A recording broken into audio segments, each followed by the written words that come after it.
Assalamualaikum warahmatullahi wabarakatuh.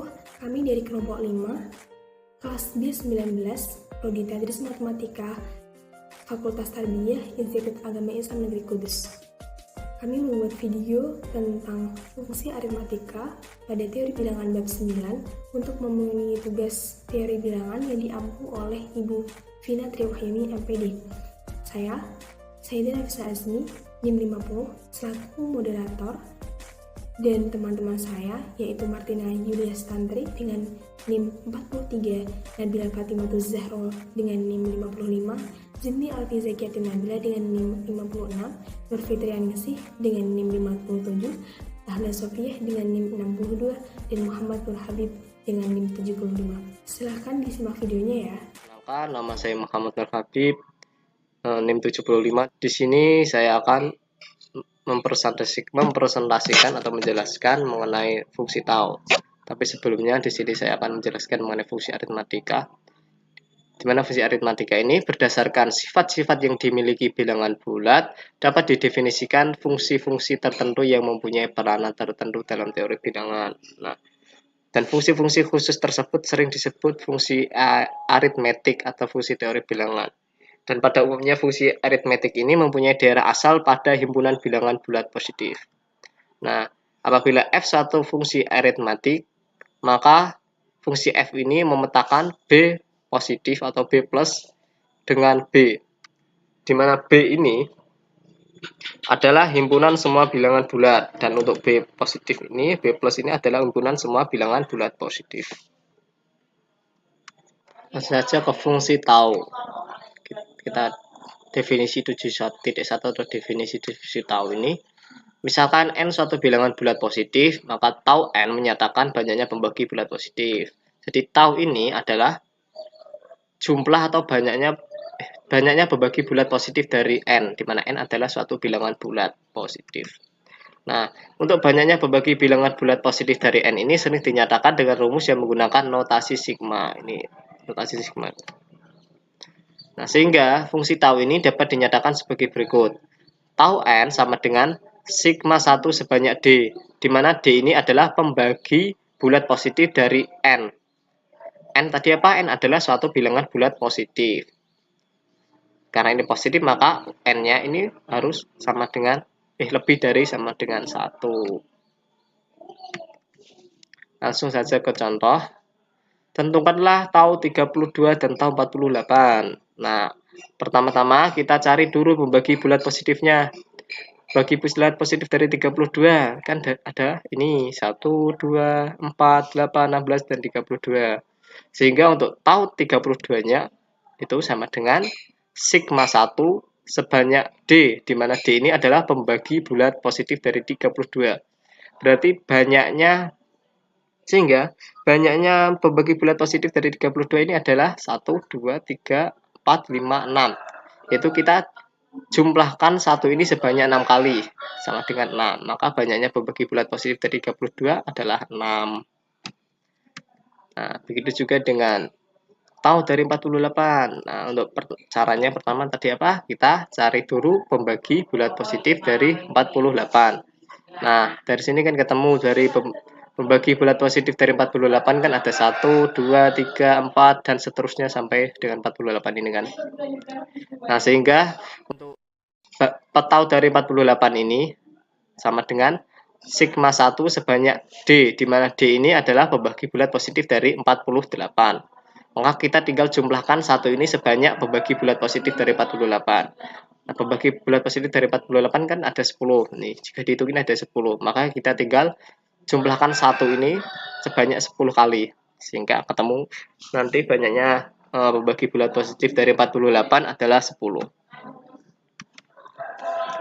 Selanjutnya yaitu, jika P suatu bilangan prima, pembagi bulat positifnya hanyalah 1 dan P, sehingga tau P sama dengan 2. Nah ini, jika P suatu bilangan prima, maka pembagi bulat positifnya 1 dapat. Nah, misalkan kita ambil P-nya ini adalah 5, di mana 5 adalah bilangan prima, maka untuk pembagi bulat positif dari 5 itu adanya 1 dan 5 itu sendiri. Begitu juga jika P-nya ini kita ambil berapa ya? 7, maka pembagi bulat positifnya 1 dan 7. Sehingga untuk tahu P atau tahu bilangan prima yang meliputi 5, 7, 3, 2 itu 2. Nah, maka itu karena itu sigma 1 sebanyak D, di mana D ini adalah pembagi bulat positif dari bilangan prima, itu ada 2, 1 tambah 1, 2 untuk setiap bilangan prima P. Jadi untuk semua bilangan prima ini berlaku persamaan ini. Selanjutnya, nah sekarang jika P-nya atau bilangan primanya ini berpangkat, misalnya jika pembagi bulat positif dari P-nya ini berpangkat 2 ya, maka untuk pembagi bulat positif dari P kuadrat ini adalah 1, P, dan P kuadrat. Misalkan kita ambil P-nya bilangan prima itu 5, maka pembagi bulat positif dari 5 kuadrat, di mana 5 kuadrat itu kan sama dengan 25, yaitu, dan untuk pembagi dari 25 kan ada 1, 5, dan 25 atau 5 kuadrat.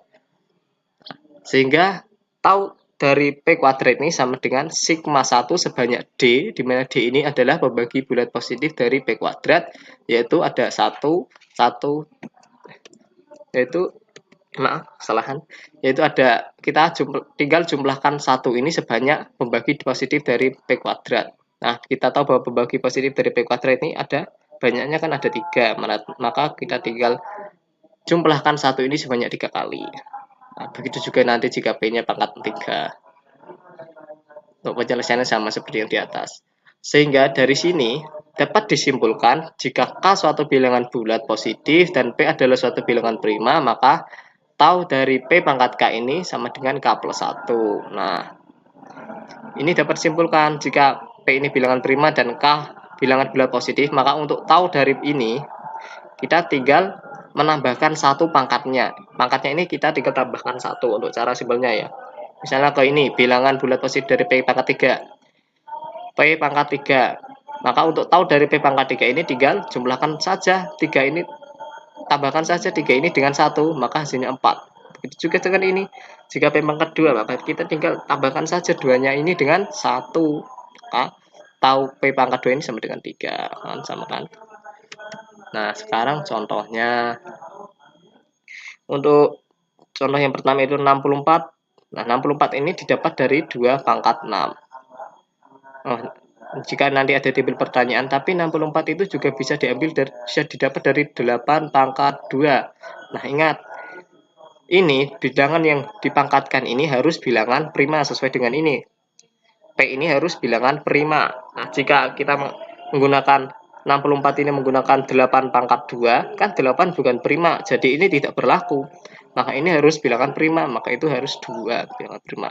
Karena 64 ini sama dengan didapat dari 2 pangkat 6. Maka untuk tahu dari 64 ini sama dengan tahu dari 2 pangkat 6 ini. Nah, kita tinggal tambahkan saja pangkatnya ini dengan 1, tambahkan 1. Berarti 6 ditambah 1 sama dengan 7. Nah, ini bisa dibuktikan dengan mengabsen semua pembagi bulat positif.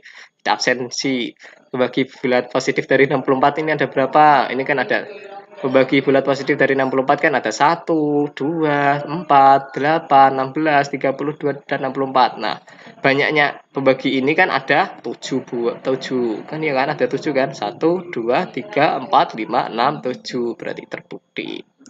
Begitu juga nanti dengan 81 ini. Kita akan menggunakan rumus ini. Nanti akan ketemu juga seperti ini. Sekarang ke teorema, yaitu apabila N sama dengan P pangkat K dikali Q pangkat T, dengan P dan Q ini adalah bilangan prima yang berlainan, dan sedangkan KT ini adalah bilangan-bilangan bulat positif. Bilangan-bilangan bulat positif. Maka untuk tahu dari N ini atau banyaknya pembagi bulat positif dari N ini sama dengan tahu dari P pangkat K dikali Q pangkat T. Maka rumus dari ini yaitu kita tinggal menambahkan pangkatnya dengan 1. Kita tambahkan pangkat dari P. Pangkat dari P kan ada K, maka K ini kita tambahkan 1, kemudian kita kalikan dengan pangkat dari Q ini yang terus kita tambah 1. Pangkat P kan K plus 1, dan untuk pangkat Q kan T plus 1. Nanti kita tinggal kalikan. K plus 1 dikali T plus 1. Untuk contohnya, tentukanlah tau dari 648 dan tau 144. Untuk penyelesaiannya, pertama kita cari dulu faktorisasi primanya. Nah, untuk mencari faktorisasi prima ini, yaitu cara mudahnya yaitu dengan menggunakan pohon faktor. Anggap saja saya sudah mencarinya dengan menggunakan pohon faktor dan ketemu ini. Dan tau 648 ini sama dengan tau dari 2 pangkat 3 dikali 3 pangkat 4. Nah, sekarang kita tinggal ini pangkatnya ini kita tambahkan 1. Pangkat dari 2 adalah pangkat dari 2 kan ada 3, berarti 3 tambah 1 dikali pangkat dari 3. Pangkat dari 3 kan ada 4, terus tambahkan 1. Berarti 3 tambah 1 ada 4 dikali 4 tambah 1 sama dengan 5, sehingga 4 kali 5 sama dengan 20. Begitu juga nanti untuk mencari tau dari 144, kita cari dulu pohon faktorisasi prima dengan menggunakan pohon faktor. Nah, terus setelah itu kita pangkatnya ini, pangkat dari 2 ini kita tambahkan 1, terus dikalikan pangkat dari 3 ini kita tambahkan 1, kemudian jumlahkan, hasilnya ketemu ini. Selanjutnya yang teorema 9.1. Nah, apabila bentuk kanonik dari bilangan bulat n adalah P indeks 1 pangkat A indeks 1 dikali P indeks 2 kali A indeks 2 sampai dengan P indeks K kali A indeks K, maka untuk tau n ini atau banyaknya pembagi bilangan bulat ini dimulai dari P ini sampai dengan ini, maka kita tinggal tambahkan pangkatnya ini, pangkat dari A1 tambah 1 dikalikan pangkat A2 tambah 1 sampai dengan AK ini tambah 1. Untuk teorema 9 ini kan apabila ada bilangan primanya ini, perkalian bilangan prima yang lebih dari 2 sampai dengan K. Nah, untuk rumus tau n dalam teorema 9 ini sering dinyatakan dengan notasi pi. Nah, untuk contoh pemakaian notasi pi-nya adalah sebagai berikut. Nah, ini untuk sekilas kan hampir mirip dengan pemakaian penggunaan notasi sigma. Namun ada perbedaannya. Jika ini notasi pi, maka ini dikalikan. Kalau ini notasi sigma kan dijumlahkan. Nanti kalau notasi pi ini dikalikan. Misalnya pi dari P indeks I, di mana I sama dengan 1 sampai dengan n, sampai dengan 6. Maka kita tinggal kalikan saja P1 dikali P2 sampai dengan dikali dengan P6. Kita kalikan semua sampai 6 kali. P1 kali P2 kali P3 kali P4 kali P5 kali P6. Kalau ini fungsi sigma, ini tidak dikalikan tapi ditambah, misalkan ini fungsi sigma ya. Maka ini nanti P1 ditambah P2 ditambah P3 ditambah P4 ditambah P5 ditambah P6. Kalau ini sigma, sedangkan ini pi harus dikalikan. Nah, untuk teorema 9.1 ini jika dituliskan menggunakan notasi pi, yaitu sebagai berikut. Apabila n ini adalah P indeks 1 pangkat A indeks 1 sampai dengan P indeks K pangkat A indeks K, maka dapat dituliskan seperti ini untuk notasi pi-nya. Dimana notasi pi dari P indeks I pangkat A indeks I, dimana I ini sama I dimulai dari 1 sama dengan 1, dimana I sama dengan 1 sampai dengan K. Maka untuk tau n ini untuk tau n ini kita tinggal tulis saja seperti ini. Pi dari A indeks I plus 1. A indeks I ini apa? Pangkat dari ini. A indeks I plus 1 dimulai dari I sama dengan 1 sampai dengan K.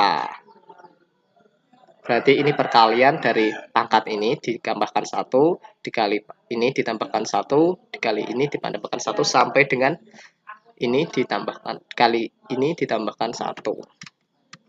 Nah, untuk contoh teorema 9.1, misalkan tentukan tau dari 1260. Nah, untuk penyelesaiannya kita cari dulu faktorisasi primanya. Faktor primanya dari 1260 dengan menggunakan pohon faktor. Nah, setelah ketemu, terus kita cari tau dari 1260 atau kita cari banyaknya pembagi bulat positif dari 1260. Nah, itu kan sama dengan tau dari 2 pangkat 2 kali 3 pangkat 2 kali 5 kali 7. Nah, kita tinggal ini pangkatnya ini kita tambahkan 1, terus dikalikan pangkat ini, tambahkan 1, kalikan pangkat ini, tambahkan 1, kalikan pangkat ini, tambahkan 1. Misalnya ini, pangkat dari 2 kan ada 2. tambah 1 dikali dengan pangkat dari 3. Ada berapa? 2 tambah 1. Terus kalikan dari pangkat dari 5. Pangkat dari 5 kan 1. 1 terus tambahkan 1 dikalikan dengan pangkat dari 7 ditambahkan 1. Nanti jika ini dijumlahkan semua hasilnya 36. Sekarang teorema 9.2. Apabila n suatu bilangan bulat positif yang bukan prima, nah ingat n ini bilangan positif, bulat positif dan bukan prima, dan berpangkat lebih dari 1, maka hasil kali semua pembagi bulat positif dari n adalah Kn sama dengan n pangkat tau n per 2. Nah, untuk lebih jelasnya ke contoh soal. Pertama kita tentukan hasil kali semua pembagi bulat positif dari 12. Untuk penyelesaiannya kita cari dulu pembagi bulat positif dari 12. Nah, setelah ketemu ini pembagi bilangan bulat positif dari 12 kan ada 1, 2, 3, 4, 6, dan 12. Maka untuk tahu 12 atau banyaknya pembagi bulat positif dari 12 ini kan ada 6. 1, 2, 3, 4, 5, 6. Sehingga untuk hasil kali semua pembagi bulat positif dari 12 ini itu dapat ditulis dengan notasi K12. Maka untuk K12 ini atau 12 ini itu sama dengan kita kalikan pembagi bulat positif dari 12. 1 kali 2 kali 3 kali 4 kali 6 kali 12. Atau kita kumpulkan seperti ini. 1 kali 12, 2 kali 6, 3 kali 4. 1 kali 12 kan 12. 2 kali 6, 12. 4 kali 6, 4 kali 6. 3 kali 4, 12. Sama dengan 12 kali 12 kali 12. Sama dengan 12 pangkat 3. Sekarang kita coba buktikan ini dengan menggunakan teorema 9.2.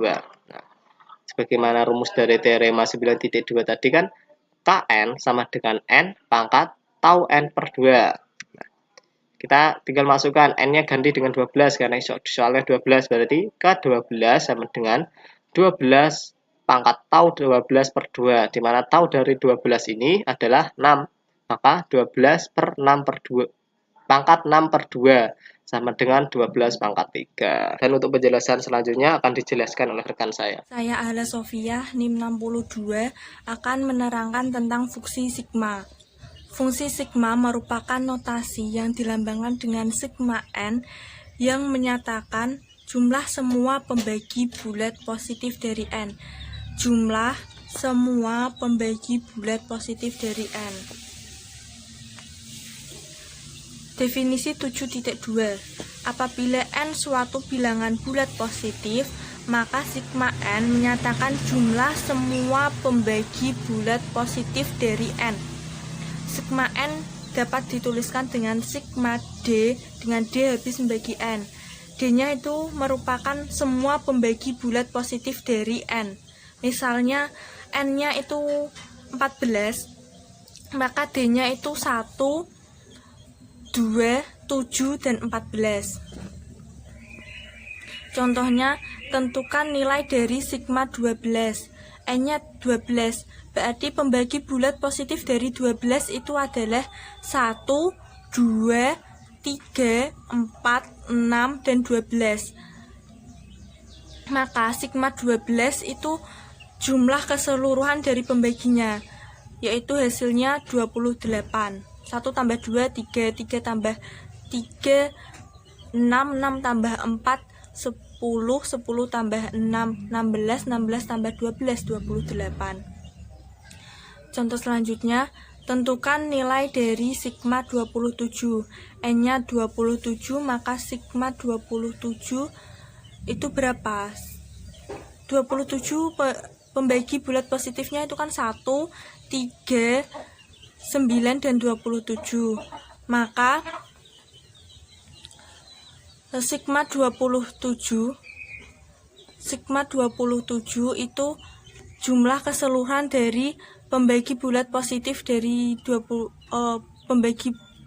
pembagi bulat positif dari 27 kan 1, 3, 9, 27, maka dijumlahkan hasilnya 40.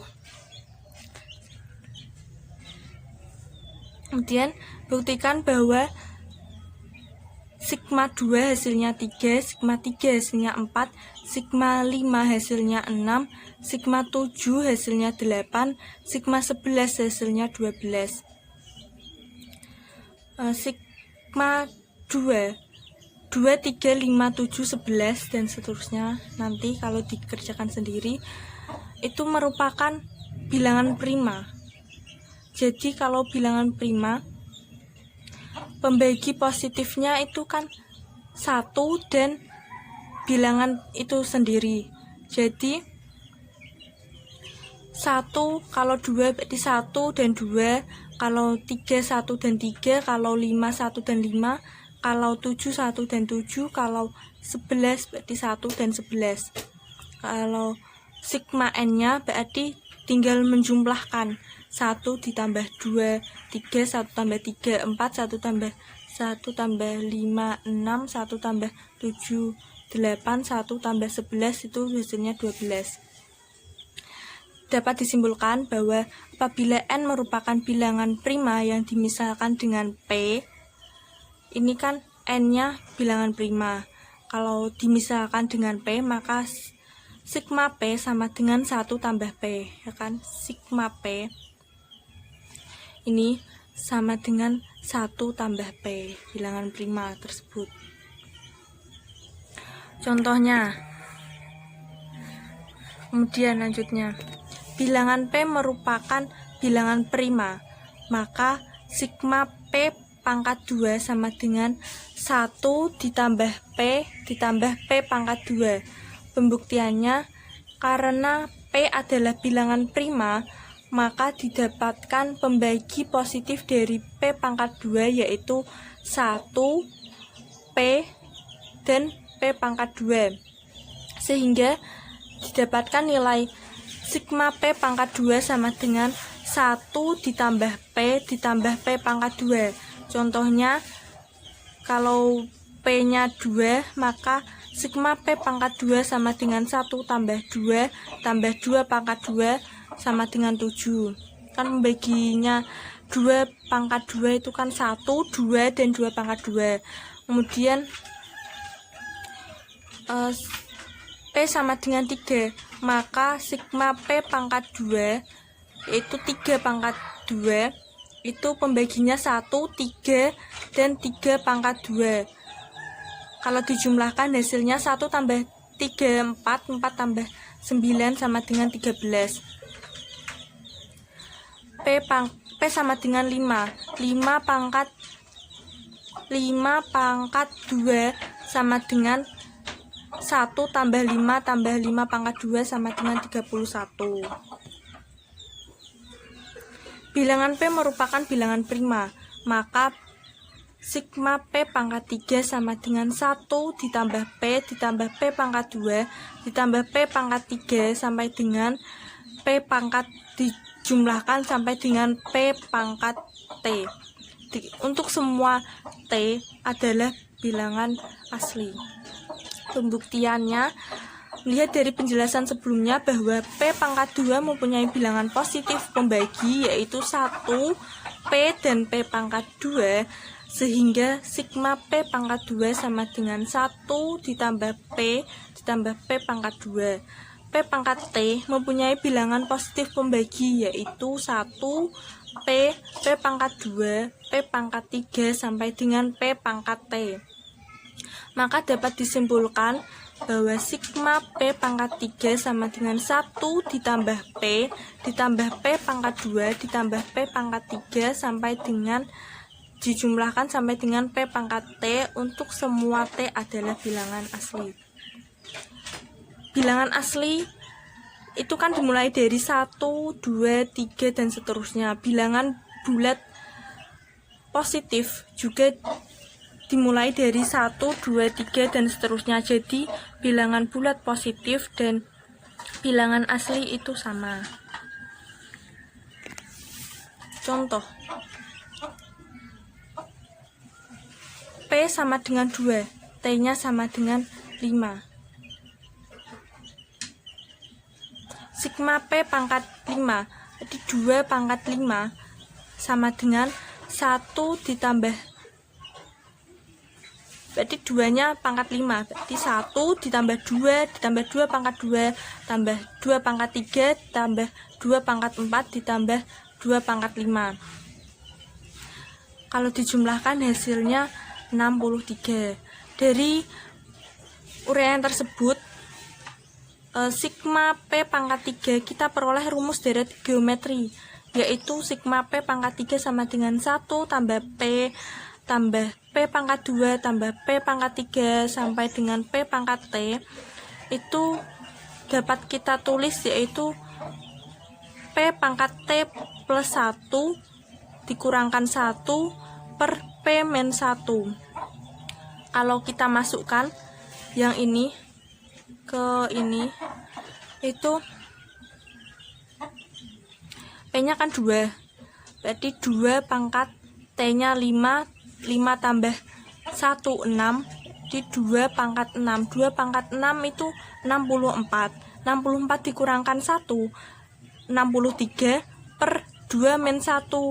2 min 1 itu 1, berarti 63 per 1, hasilnya 63, sama ya.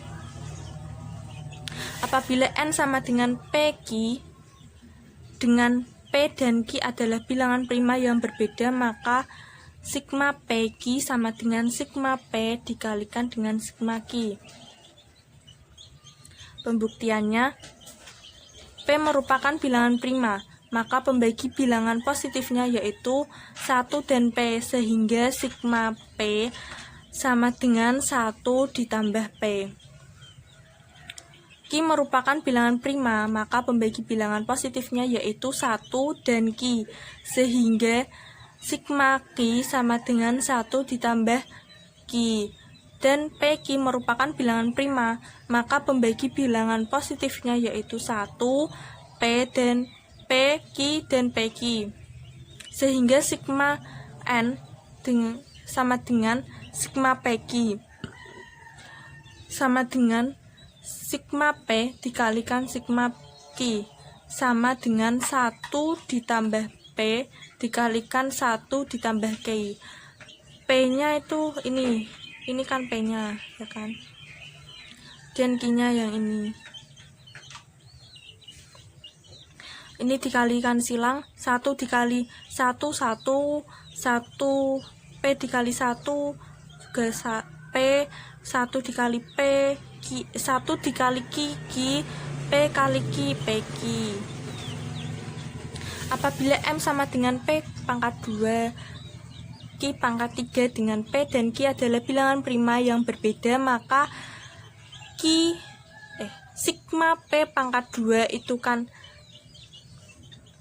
1 ditambah P pangkat 2, sigma Q pangkat 3 sama dengan 1 tambah Q pangkat 2 tambah Q pangkat 3. Sigma P pangkat 2 dikali Q pangkat 3 sama dengan sigma M sama dengan sigma P pangkat 2 dikalikan dengan sigma Q pangkat 3. Kita dapat menuliskan dengan rumus geometri yang sebelumnya. Karena P-nya pangkat 2, T-nya sama dengan 2, berarti T plus 1, 2 tambah 1, yaitu 3. Kalau yang Q-nya pangkatnya 3, berarti Q-nya pangkat 4. Dari uraian tersebut dapat disimpulkan bahwa apabila M sama dengan P pangkat K, Q pangkat T dengan P dan Q adalah bilangan prima yang berbeda, serta K dan T adalah bilangan bulat positif, maka sigma M sama dengan sigma P pangkat K, Q pangkat T sama dengan sigma PK, sepangkat sigma P pangkat K dikalikan sigma Q pangkat T sama dengan P pangkat K plus 1 dikurangkan 1 per P min 1 dikalikan Q pangkat T plus 1 min 1 per Q min 1. Contohnya hasil dari sigma 15 bilangan primanya itu kan 15 pembaginya itu kan 1, 3, 5, 15. Kemudian yang merupakan bilangan prima yang termasuk dalam bilangan prima dalam pembagi 15 itu kan 3 dan 5. Berarti 3 kali 5 kan hasilnya juga 15. Sigma 3 dikali 5. Sigma 15 itu kan sigma 3 dikali 5. Dapat dituliskan sigma 3 dikalikan sigma 5. Sigma 3 itu kan 4. Mudahnya 3 yang awal tadi kan prima 1 ditambahkan bilangan prima tersebut. Jadi 1 tambah 3, 4, 1 tambah 5, 6, 4 kali 6, 24. Hasil dari sigma 45. 45 yang merupakan bilangan primanya itu kan 3 dan 5. 3 pangkat 2 kan 9, 9 kali 5, 45. 3 pangkat 2. Dari sini masukkan rumusnya ya. Kan plus 1, pangkatnya ditambahkan 1. Di 3 pangkat 3 dikurangkan 1 per 3 per 1 dikalikan 5. 5-nya kan pangkat 1, berarti 5 pangkat 2 dikurangi 1 per 5 min 2. 5 min 1. Hasilnya 26 per 2 dikali 24 per 4 sama dengan 13 kali 6 sama dengan 78. Teorema 9.3. Apabila bentuk konanik dari bilangan bulat positif n sama dengan pi pi pangkat ai dengan i sama dengan 1 sampai k, maka sigma n sama dengan pi pi pangkat ai plus 1 min 1 per pi min 1 dengan i sama dengan 1 sampai k. Contohnya, hasil dari sigma 2310. Sigma 2310 itu bilangan primanya 2, 3, 5, 7, 11. Ini pangkatnya 1 semua, jadi kita nulisnya pangkatkan 2 semua. Ini dipangkatkan 2 semua, dikurangkan 1 semua. 2 pangkat 2, 4 dikurangi 1, 3 dibagi 1, 3 pangkat 2 berarti 9 dikurangi 1, 8 per 2 ini 4. 5 pangkat 2 25 dikurangi 1, 24 per 4, 6 dan seterusnya. Kemudian dikalikan, hasilnya adalah ini. Ini pi sama sigma itu hampir sama. Bedanya kalau sigma itu dijumlahkan, kalau pi itu dikalikan. Jadinya ini dikali ya, dikalikan semua.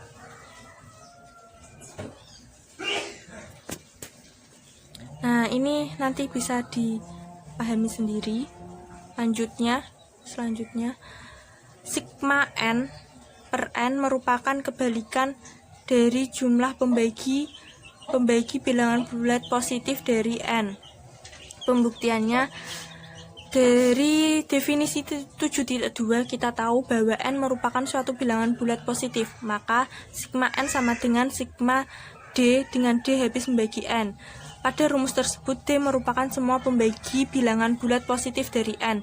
Karena n per d merupakan pembagi bulat positif pula, maka rumus tersebut dapat dituliskan sebagai n per d.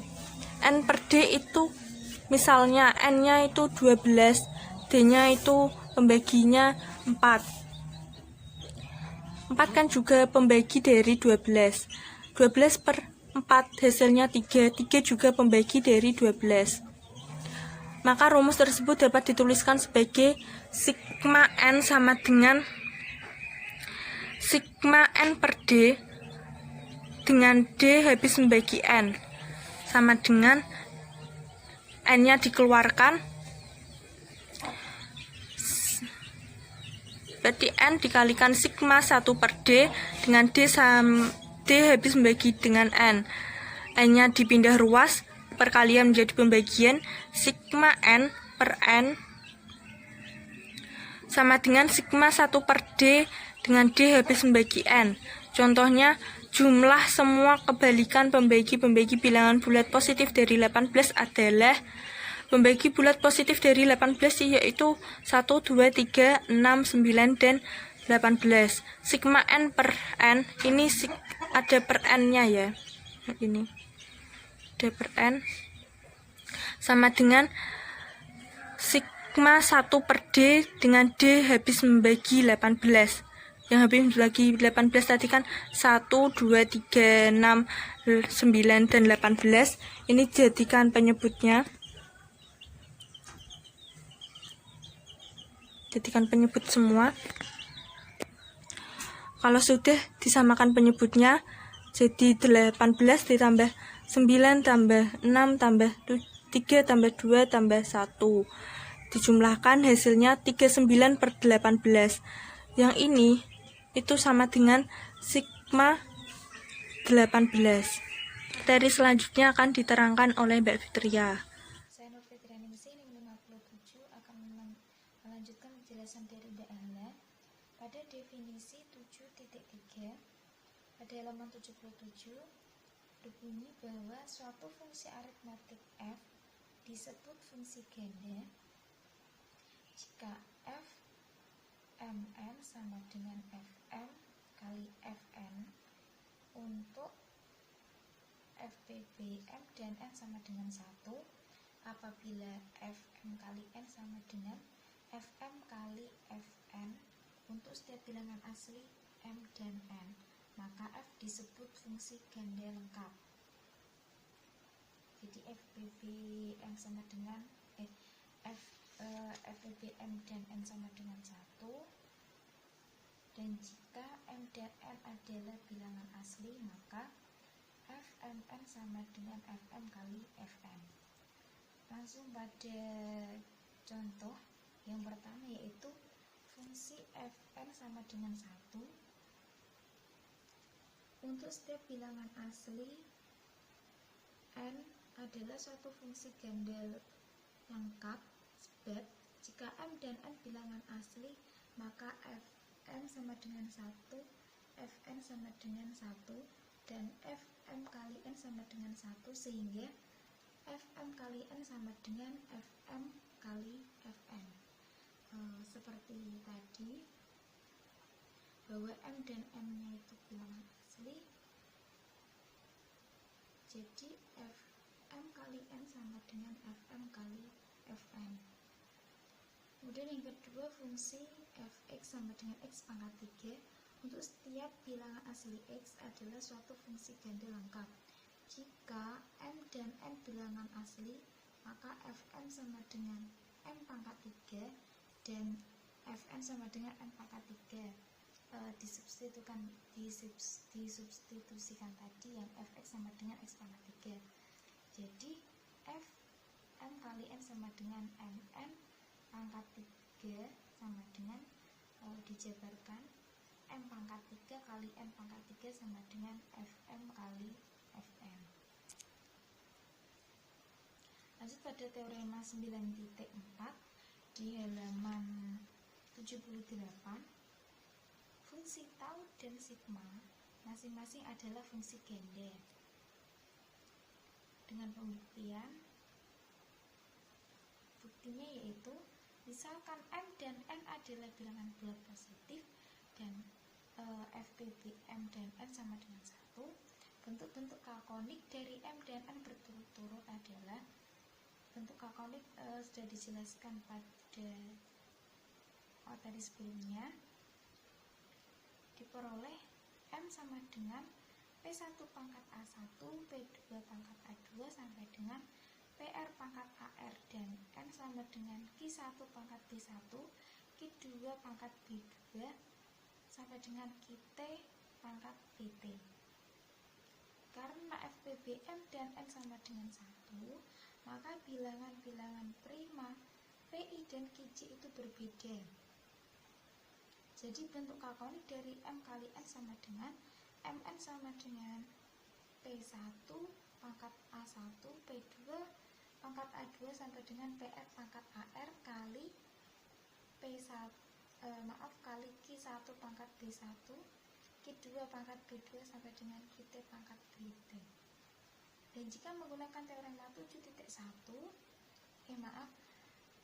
itu di buku seharusnya teorema 9.1, maka diperoleh tau Mn sama dengan A1 tambah 1 dikali A2 tambah 2 A2 tambah 1 sampai dengan AR plus 1 dikali B1 plus 1 kali B2 plus 1 sampai dengan BT plus 1 sama dengan tau M kali tau N. Bisa dibuka pada materi sebelumnya pada teorema 9.1 tadi. Dan jika menggunakan teorema 9.3, maaf itu juga salah, sama seperti yang di buku, diperoleh sigma Mn sama dengan P1 pangkat A1 plus 1 min 1 per P1 min 1 sampai dengan PR pangkat AR plus 1 min 1 per PR min 1, maaf itu juga ada kesalahan, dikali Q1 pangkat B1 plus 1 min 1 per Q1 min 1 sampai dengan QT pangkat BT plus 1 min 1 per QT min 1. Teorema berikut merupakan perluasan penggunaan fungsi aritmetik yang merupakan fungsi ganda. Lanjut pada teorema 9.5, masih pada halaman 78. Jika f suatu fungsi ganda, maka f didefinisikan oleh Fn sama dengan sigma Fd dengan D membagi habis N, maka f merupakan fungsi ganda. Pada pembuktiannya, misalkan M dan N adalah bilangan-bilangan bulat positif yang saling prima, maka Fmn sama dengan sigma Fd dengan D membagi habis Mn sama dengan sigma Fd1 kali D2 dengan D2 membagi habis M dan D1 membagi habis M. Hal tersebut dikarenakan setiap pembagi D dari Mn dapat ditulis sebagai hasil kali dari suatu pembagi D1 dari M dan suatu pembagi D2 dari M. Dengan FPB D1 dan D2 sama dengan 1,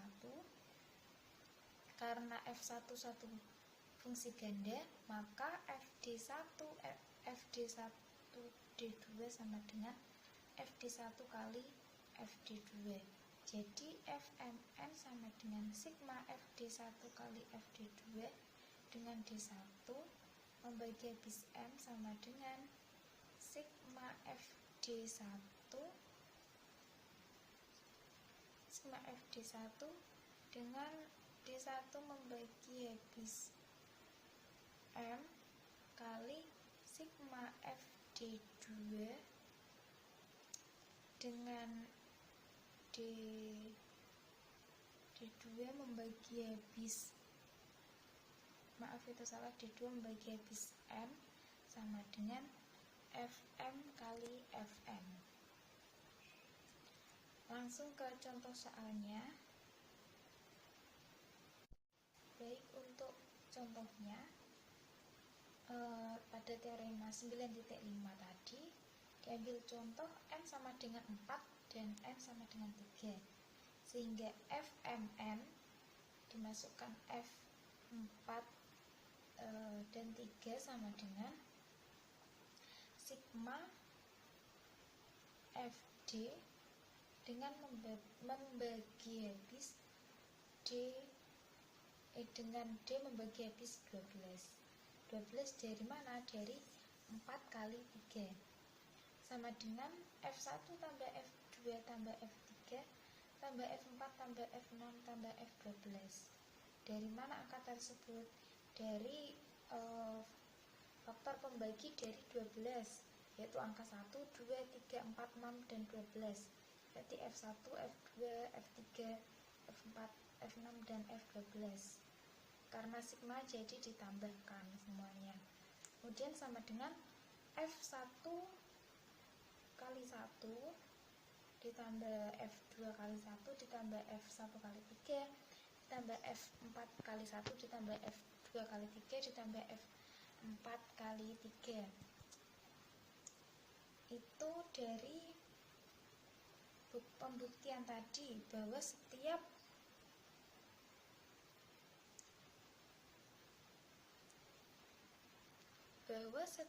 pembagi D dari Mn dapat ditulis sebagai hasil kali dari suatu pembagi D1 dari M dan suatu pembagi D2 dari N dengan FVB D1 dan D2 sama dengan 1. Jadi angka 1 sama 1, 2 sama 1, 1 sama 3 itu dari hasil kali F1, F2, F3 dari atasnya itu, yang mana FPB-nya masing-masing adalah 1. Jadi diperoleh seperti itu.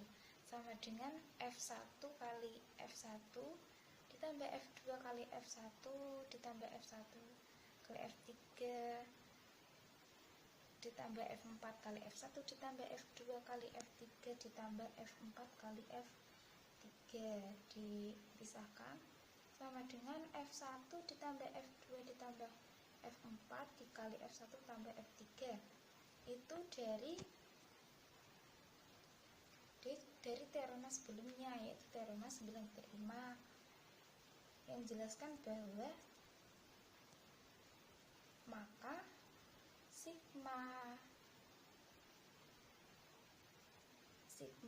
FD1 dengan D1 membagi habis M dikali sigma FD2 dengan D2 membagi habis M.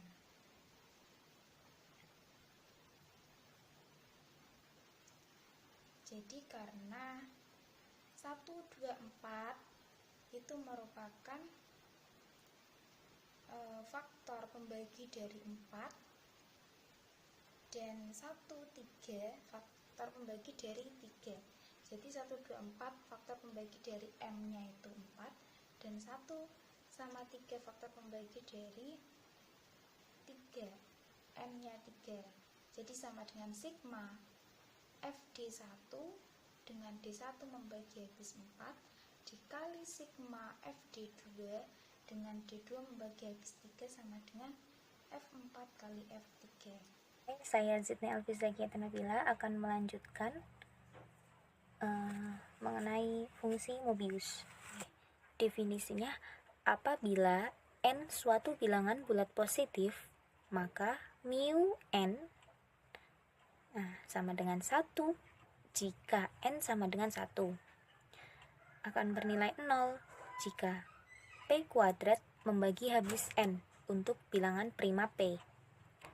Kemudian akan bernilai -1 pangkat K jika N tak bebas kuadrat. Kita langsung ke contoh soal. Nah, untuk yang soal nomor 1, ini tentukan mu 30 sama dengan mu 30-nya kita pecah dulu. Kita pecah dulu menjadi bilangan-bilangan prima. Berarti 2 kali 3 kali 5. Nah, ini kan 2 kali 3 kali 5. Ini berarti kita ikutnya bentuk yang tadi yang mana? Nah, ini. Yang pertama, kedua, apa yang ketiga? Yang ketiga, karena N tak bebas kuadrat. Nah, N-nya tadi kan 2, 3, 5. Dia bukan bilangan kuadrat. Berarti jawabannya -1 pangkat 3. Itu 3-nya pangkat ya. Sehingga sama dengan -1. Kemudian untuk yang nomor 2, 3, 4 bisa disimpulkan sendiri. Lanjut, kita ada teorema 9.6 yang berbunyi fungsi mu adalah suatu fungsi ganda. Nah, kita akan coba membuktikannya. Jika m kali n sama dengan 1, maka mu m kali n sama dengan mu m kali mu n.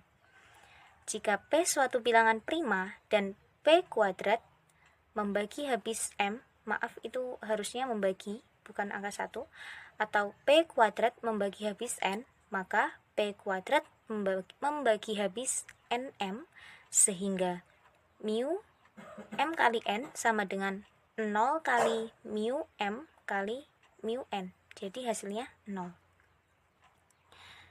Kemudian, jika m dan n adalah bilangan bebas kuadrat, misalnya m sama dengan P1 kali P2 sampai PR, dan n sama dengan Q1, Q2 sampai QT dengan PI dan QJ adalah bilangan-bilangan prima yang berbeda, maka mu m kali n sama dengan mu P1 kali P2 sampai PR kali Q1, Q2 sampai QT sama dengan min 1 pangkat R plus T, sama dengan min 1 pangkat R kali min 1 pangkat T, sama dengan mu m kali mu n.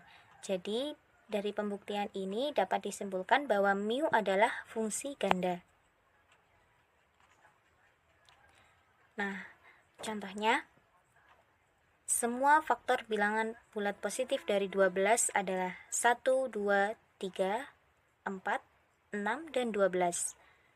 Lalu kita akan menghitung jumlah semua nilai fungsi mu untuk semua faktor dari 12, yaitu sigma D membagi habis 12, mu D sama dengan mu 1 ditambah mu 2 ditambah mu 3 ditambah mu 4 ditambah mu 6 sama dengan 1 ditambah min 1 ditambah min 1 ditambah 0 ditambah 1 sama dengan 0. Selanjutnya, nah, misalkan suatu bilangan bulat n lebih besar dari 1 dan didefinisikan bahwa Fn sama dengan sigma dengan D membagi habis n mu D. Jika n sama dengan P pangkat K dengan P suatu bilangan prima dan K suatu bilangan bulat positif, maka semua faktor bulat positif dari n adalah 1 P kuadrat sampai PK. P pangkat K maksudnya.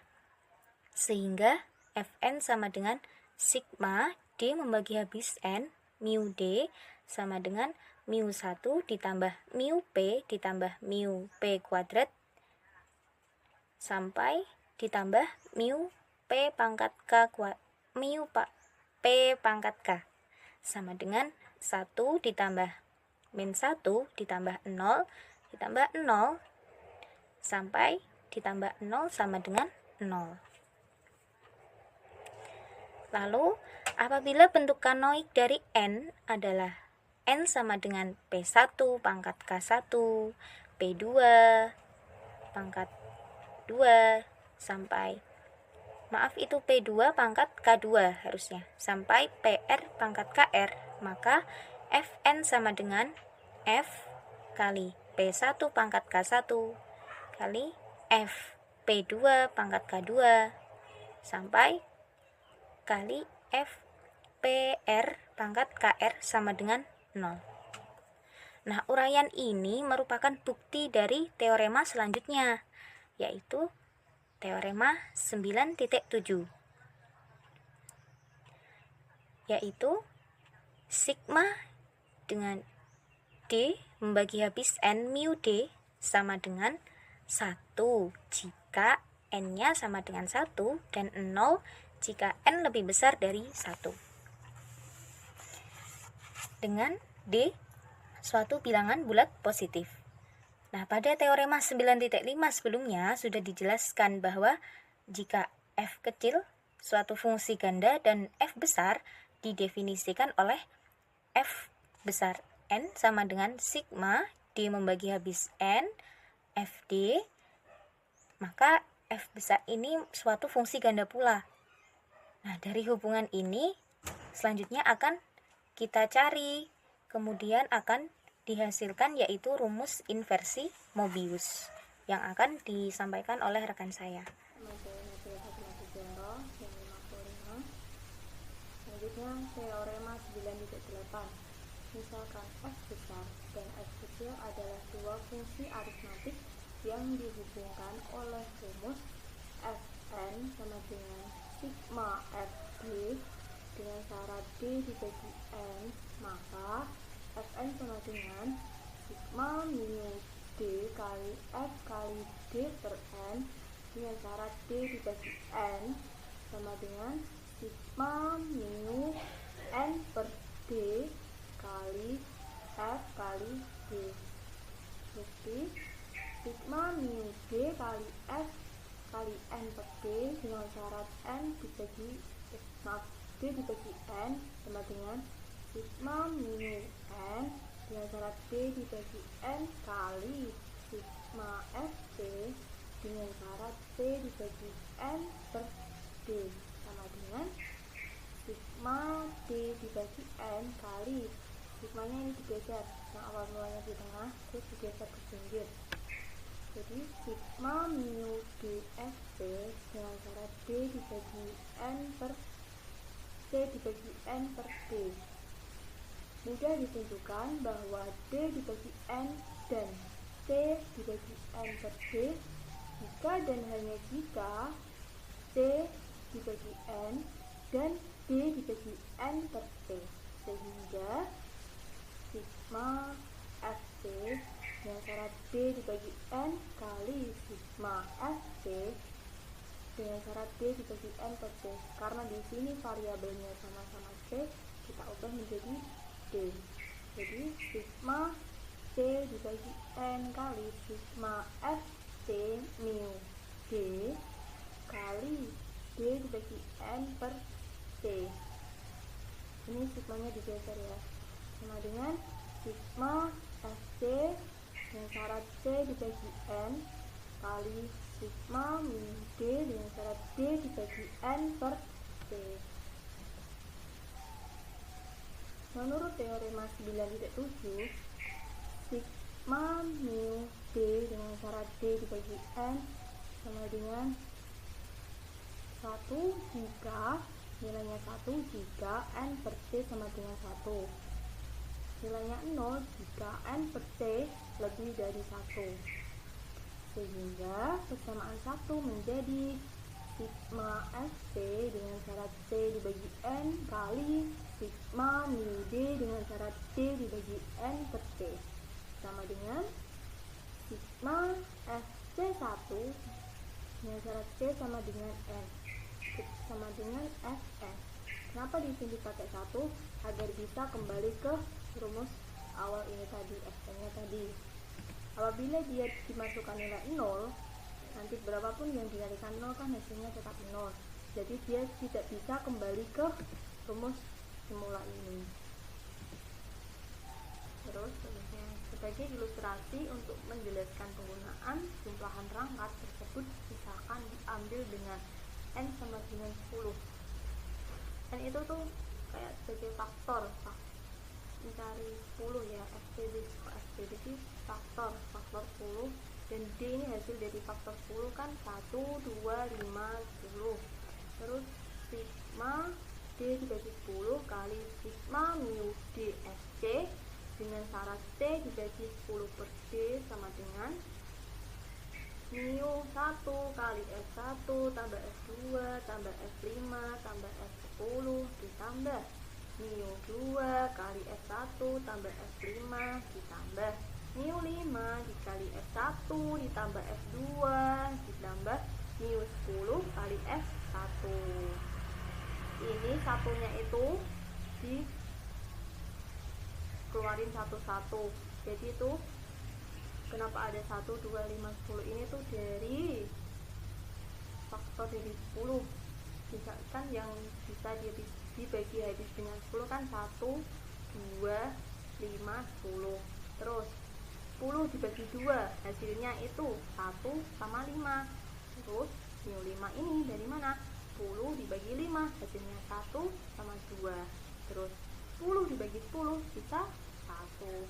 Jadi sama dengan F1 kali mu 1 tambah mu 2 tambah mu 5 ditambah mu 10. Maaf ini kurangnya kurang 1 ditambah F2 kali mu 1 tambah mu 5 ditambah F5 kali mu 1 tambah mu 2 ditambah mu F10 kali mu 1. Jadi hasilnya itu sigma D dibagi 10 kali sigma FC mu D dengan syarat C dibagi 10 per D. Hasilnya tuh ini. Kenapa kok yang ini tuh disuruh, maaf, yang ini tuh cuman disuruh membuktikan bahwa D ini tuh faktornya, kalau C ini tuh yang 1, 2, 5 itu sebagai C dia.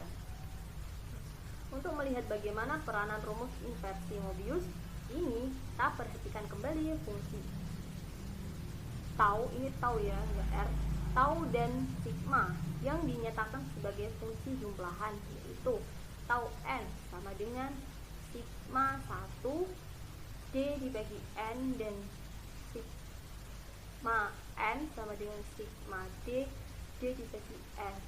Ini tuh dia cuman sebagai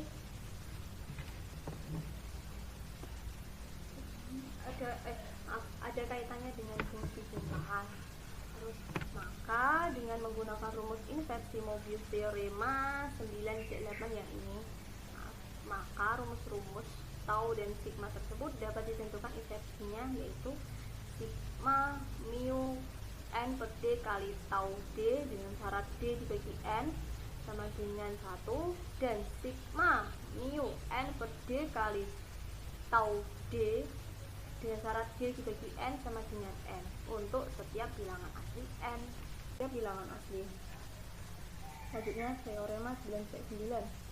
Jika f suatu fungsi ganda dan fn sama dengan sigma fd dengan syarat D dibagi n untuk semua bilangan asli n, maka f adalah fungsi ganda pula. Jadi apabila dua bilangan bulat positif m dan n dengan m, n sama dengan 1.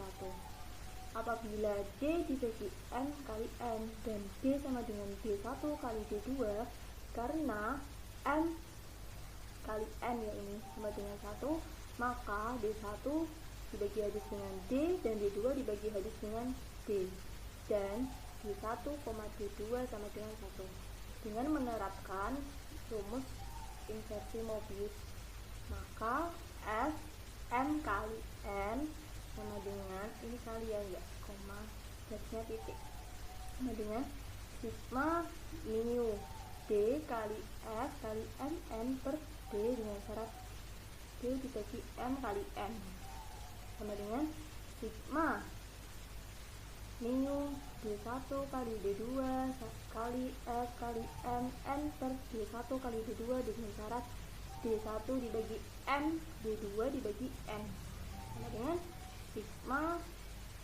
mu D1 kali mu D2 dikali F kali N per D1 kali F kali N per D2. Ini dikalikan satu-satu ya, dikeluarkan satu-satu.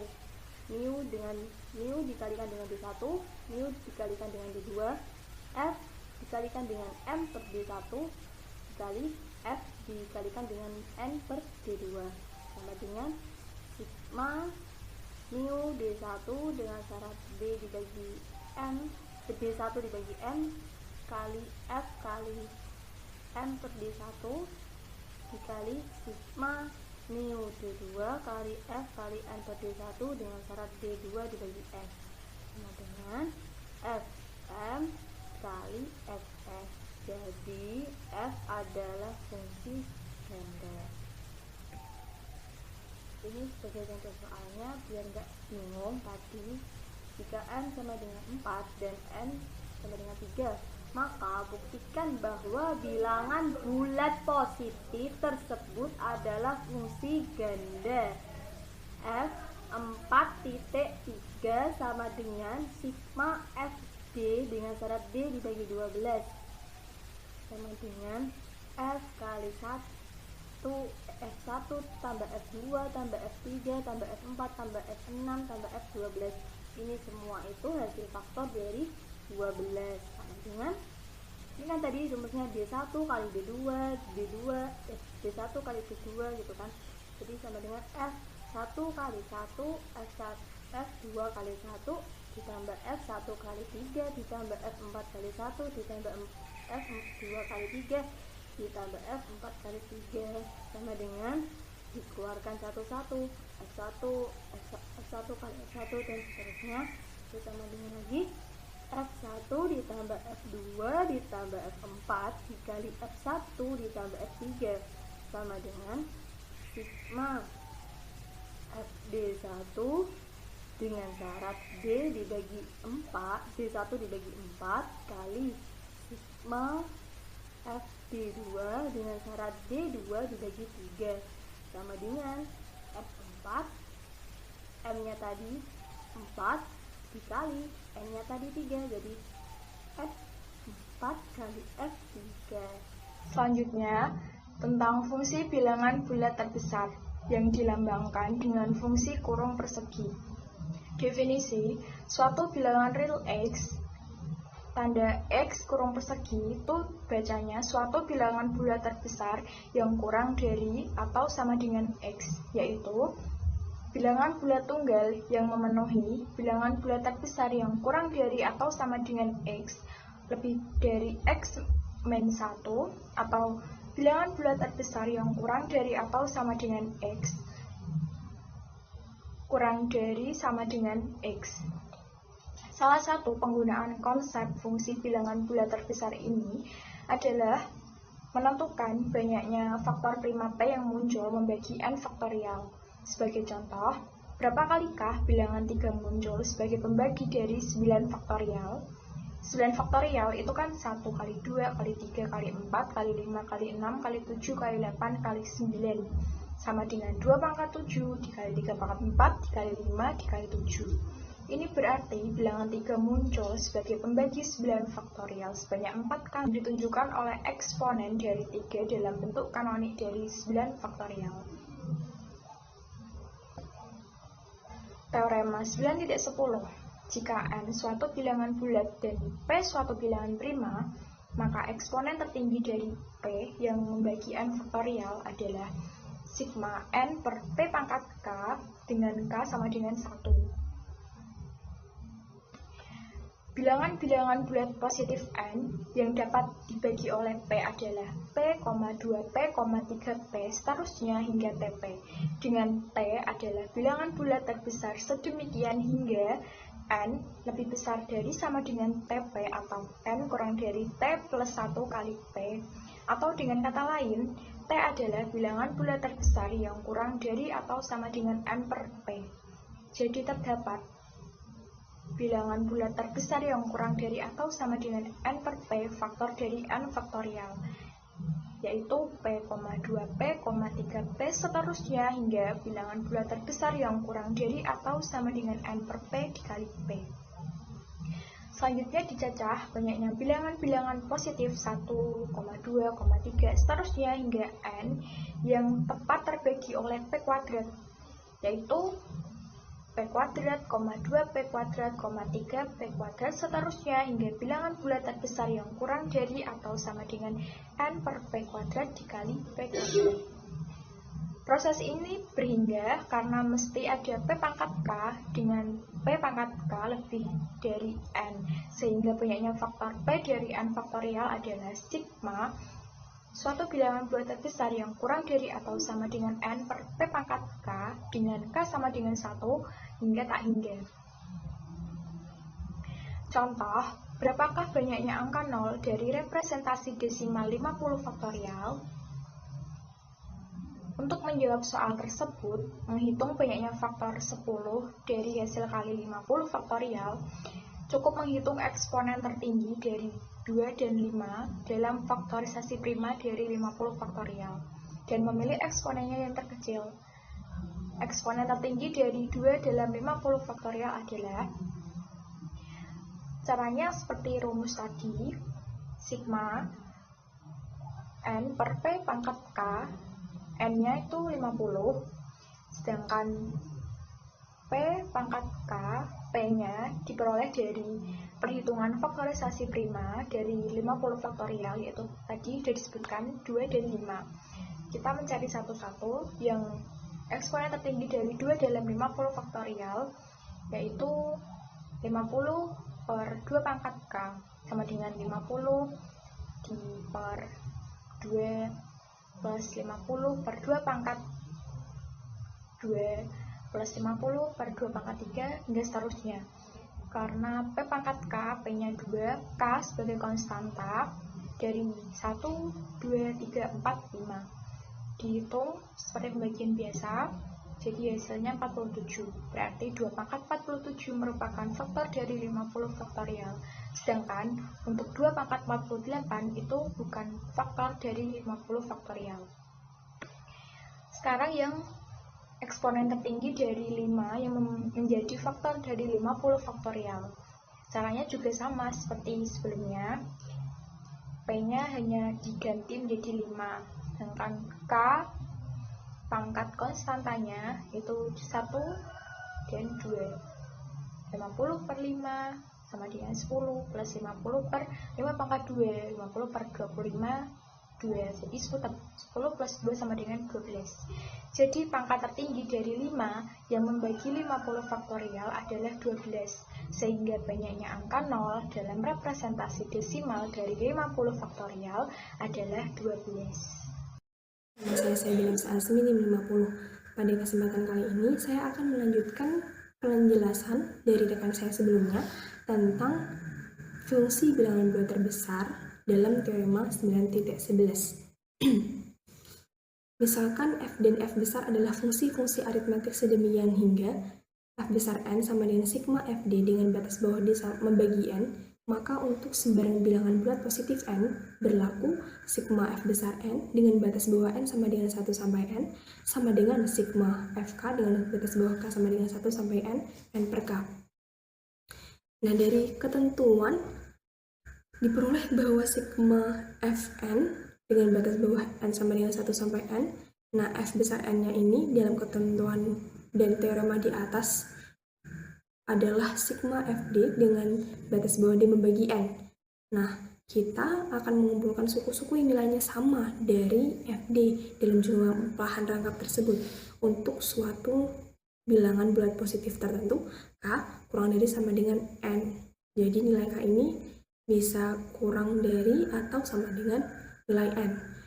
Nah, suku fk ini muncul dalam sigma fd dengan batas bawah d membagi n jika dan hanya jika k sebagai pembagi dari n. Jadi, untuk mendapatkan fk dalam sigma fd, fk harus menjadi pembagi dari n sesuai dengan aturan di atas. Jadi n yang terbagi oleh k.